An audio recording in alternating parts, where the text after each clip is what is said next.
Welcome back everyone, Egalitarian Jodie here, and today I'm going to talk about the fallout from the new Doctor Who casting. So, as you are probably aware by now, the new Doctor Who is a female in Jodie Whittaker. Jodie's not an actress whose career I have followed particularly closely, however I have been aware of her work in Broadchurch and a few other things like the Centurions movies. And under most normal circumstances, she looks like a perfectly fine actor for the role. My real concern is they're going to use the identity politics ideology and push that, rather than looking at the storyline and character growth potential that gender swapping a traditionally male character might have. They're not going to make the character interesting like they did when they made the Master Missy. Jodie herself, in her first comments about getting the role, has emphasised the fact that she's a feminist first and foremost, and it just means that the SJW narrative is going to be pushed further. So I am really concerned that the next series of Doctor Who is just going to focus on look at the female Doctor. They're not going to have the kind of engaging stories, and we're not going to see the kind of character growth that other actors have put into the role when taking over. The way they've taken the character, made it their own, and the early episodes of that Doctor have influenced them throughout the rest of their tenure. And there's also a second issue I have around the reaction, particularly from the SJW Feminist Identitarian side of things, and that's around trying to push that this is some unique first in science fiction. It's not. There have been many female leads of made sci-fi TV and movies for decades.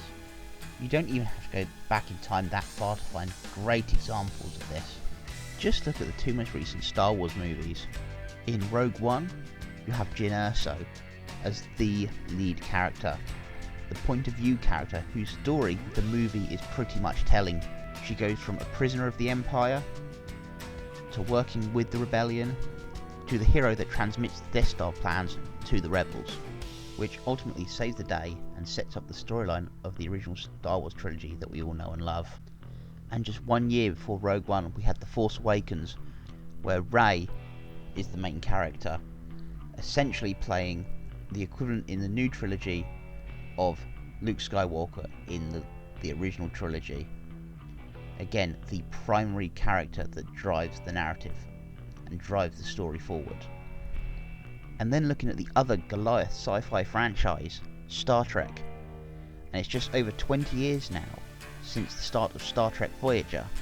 That show, which cast its primary character as a female, a captain of a starship, and a strong and intelligent leader, she was the heart of that show from start to finish.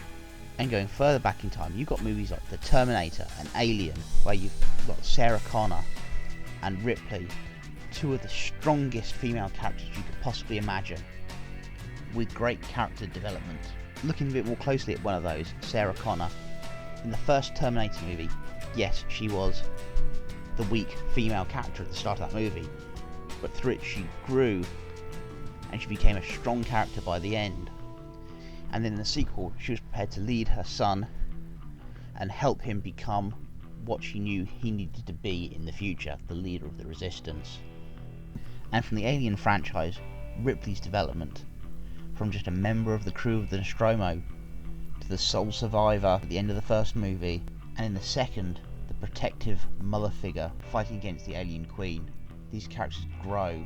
They are more than just a woman in sci-fi, and that is what makes them such great and memorable characters. I could go on for ages just listing characters and TV shows, but just to give a flavour of the range that are out there, here are just a few shows with female lead or very important characters. Firefly, The X-Files, Cleopatra 2525, Agent Carter, Agents of S.H.I.E.L.D., Supergirl, Dark Angel, Fringe, Xena, Buffy, and Jessica Jones. So anyone claiming the casting of Jodie Whittaker as the new Doctor Who is a major breakthrough for women in sci-fi is just plain wrong. To do so would be to devalue the work of women in sci-fi over many, many decades, and excellent performances they have put in. And in a slight technicality, Jodie isn't even the first female to play the Doctor on BBC TV. It's not the most well-known episode, but there was a comic relief special back from the late 90s called Curse of the Fatal Death, in which had the Doctor regenerating a number of times, and the last one of those regenerations was into a character played by Joanna Lumley. So, making the Doctor female, as I said, in normal circumstances it would be fine. But in the current climate, I am concerned for the future of Doctor Who. I hope that Chris, as the showrunner in this series going forward, can ensure that the stories are engaging and actually do develop the character properly.